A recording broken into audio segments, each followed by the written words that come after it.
marché, juste en face, va avoir un lieu dédié pour l'abattoir. Et encore une fois, on voit toujours ce petit clin d'œil aux campagnes orientales de Napoléon avec ces têtes de bœufs qui rappellent les grandes découvertes archéologiques du Proche-Orient qui servaient pour les fontaines d'Abreuvoir en façade de ce bâtiment. L'eau, il faut dire, est l'autre grand projet de Napoléon pour Paris. Très tôt, lorsqu'il demande à ses conseillers ce dont les Parisiens ont besoin avant tout, la réponse c'est d'eau. On nous a rapporté une conversation qu'il aurait eue avec Chaptal, qui a essayé pendant longtemps de dire qu'il était à l'origine de ces grands projets, et c'est lui qui aurait répondu, à la grande surprise de l'empereur, que ce dont les Parisiens manquaient, c'était d'eau, alors que, pour Napoléon, la Seine, les rivières, permettaient largement une adduction en eau. Le problème, c'était celle d'une adduction en eau potable, d'une eau qui puisse être accessible aux plus proches, sans avoir à faire des kilomètres, et d'une certaine façon à payer un impôt sur le transport, sur l'adduction, sur l'obtention d'une eau pure, d'une eau potable, qui était insupportable pour toute une partie de la population.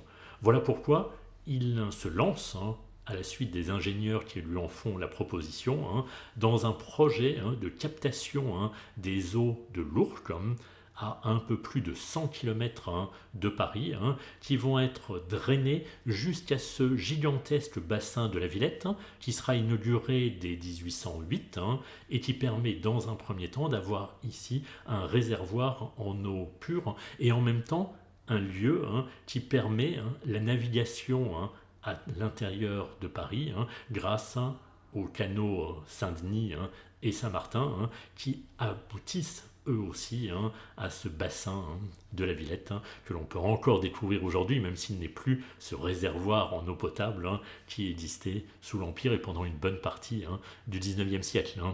Et depuis ces grandes adductions d'eau, eh bien, on va créer 15 fontaines à travers Paris, 15 fontaines qui vont amener l'eau au plus proche des Parisiens. Et c'est ça peut-être la grande révolution de la vie parisienne. Ce sont ces 15 fontaines qui parfois peuvent se situer très près de la Seine. C'est le cas de cette fontaine de la place du Châtelet, de la colonne de la Victoire, cette statue de la Victoire qui surmonte cette autre colonne parisienne. Eh bien, elle se situe à la fois juste à côté de la Seine, mais elle est en eau douce, une eau dans laquelle on peut puiser directement pour tous les habitants de ce quartier populaire du cœur de Paris.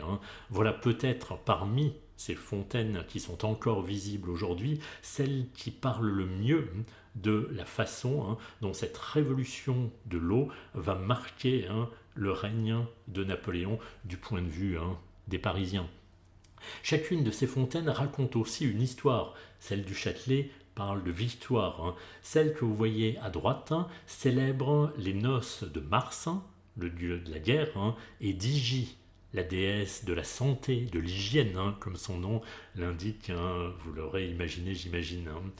Là, c'est l'idée de cette eau qui est produite, qui est menée grâce aux victoires de Bonaparte, puis de Napoléon. Un autre clin d'œil, peut-être encore plus net et avec un décalage assez fascinant, c'est cette fontaine du Feylat que vous voyez à gauche.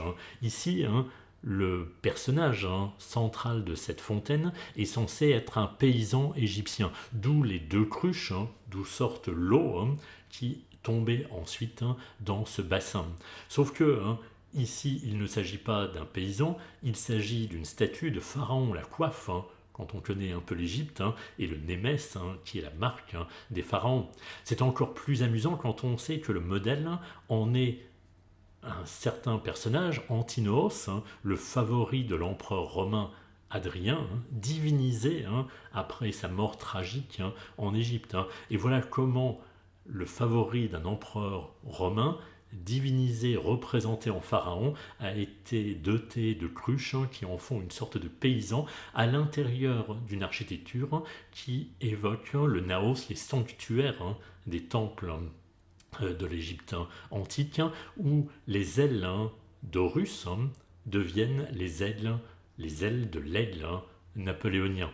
Vous le voyez ici, ces lectures superposées ont une certaine ironie, mais pour les Parisiens, il y a d'abord cette adduction d'eau extraordinaire, et puis surtout le rappel constant que ces bienfaits, on les doit aux victoires, aux réussites de l'armée française à la suite de Bonaparte, puis de Napoléon.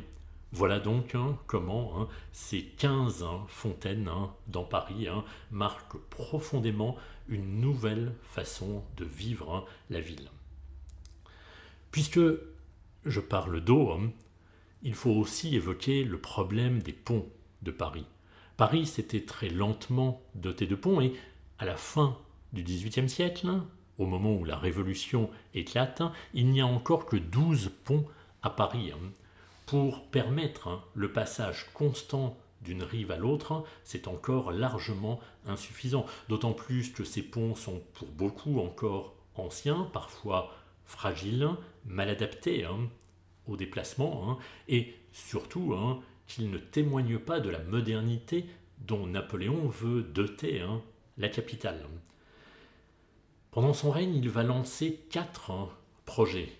Et parmi ces 4 projets, celui qui permet encore aujourd'hui de comprendre le mieux la modernité qu'il représente, c'est la passerelle des arts, le pont des arts, tel que chanté bien longtemps après par Brassens. Ce pont est fascinant parce que d'abord c'est un pont piétonnier qui permet de rejoindre le Louvre et le bâtiment du Collège des Quatre Nations qui deviendra l'Académie française. C'est un pont extrêmement moderne puisque pour la première fois, ce pont en fonte qui est ouvert au passage en 1804, un passage encore payant, il faut bien le noter à l'époque, eh bien, laisse sa structure métallique apparente alors que lorsqu'on avait construit des ponts jusque-là avec une structure métallique, eh bien on l'avait dissimulé sous de la pierre. D'ailleurs, on reviendra à cette façon de faire par la suite pendant le 19e siècle. Ce pont a dû être repris depuis, il a moins de piles qu'à l'origine pour permettre plus facilement le passage des navires en dessous, mais néanmoins il est celui qui témoigne le mieux de cette révolution à la fois du vivre dans Paris et aussi de la façon dont la modernité, la fonte, le métal commencent à apparaître comme une signature de la modernité. Et c'est cette même signature qu'il met en place lorsqu'il fait bâtir, 3 ans plus tard, en 1807, un autre pont en fonte, le pont d'Austerlitz, qui rejoint là encore 2 parties de Paris, à l'est, extrêmement actives. Vous l'avez vu tout à l'heure, c'est les parties où l'on retrouve à la fois le dépôt de vin, les grands greniers de réserve, une partie des marchés, c'est là qu'arrive une partie des navires, que le port de Paris est installé aussi. Et bien, cette fois, sur un pont de transport, à nouveau, toute la partie haute va être réalisée en fonte que l'on laisse apparente. Ces 2 réalisations, plus le pont d'Iéna qui va venir, qui est projeté derrière et qui sera achevé un peu plus tard, eh bien, vont doter au total de 4 ponts supplémentaires Paris pendant l'Empire, ou en tout cas de projets qui sont lancés pendant l'Empire. Vous voyez, c'est 30% de plus de ponts qui sont réalisés ou en tout cas projetés pendant cette période. Certainement qu'un autre pouvoir aurait pu en faire autant, néanmoins, ceci lié à toutes les réalisations que j'ai pu évoquer jusqu'à là, permettent de mieux comprendre la révolution qu'a été la réalisation, la facilitation pour les Parisiens d'habiter désormais, de vivre une capitale qui se sent à nouveau ouverte sur un monde moderne, qui se sent désormais dans l'œil du pouvoir favorisé dans sa façon de vivre, d'être dans la ville.